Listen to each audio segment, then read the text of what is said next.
Cavernoma.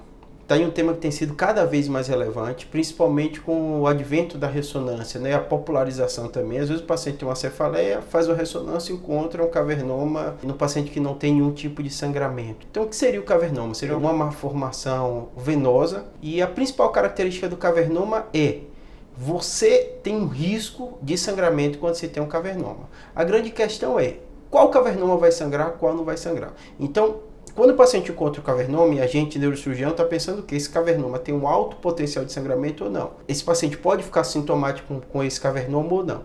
Primeiro aspecto, o paciente está assintomático, não tem nenhum sintoma relacionado com o cavernoma é pequeno, você tem a tendência a seguir, fazer exames seriados para ver se esse cavernoma está crescendo ou não está crescendo. Se ele está estável, você acompanha. Se esse paciente tem crise convulsiva, você vai ver essa crise convulsiva é refratária ao tratamento clínico ou não. Se for refratária, você pode pensar em abordagem cirúrgica e lesões acessíveis de forma cirúrgica. Se esse paciente está controlado, você também vai seguir. Se o cavernoma sangrou, é um pouco diferente. Quando o cavernoma sangra, tem uma chance maior de ter um novo sangramento. Então, de um modo geral, indicação cirúrgica.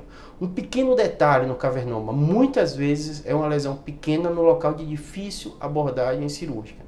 Então é comum a gente encontrar cavernoma no tronco, cavernoma em cápsula interna, região profunda. Muitas vezes é difícil de se abordar cirurgicamente.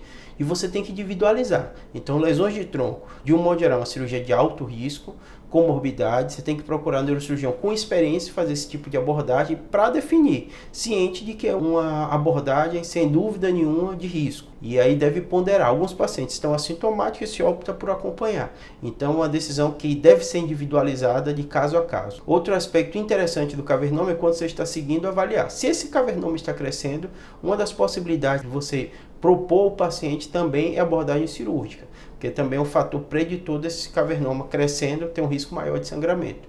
Então, acho que de cavernoma é isso que a gente tem para falar. Cada vez mais a gente vai ouvir mais falar dele.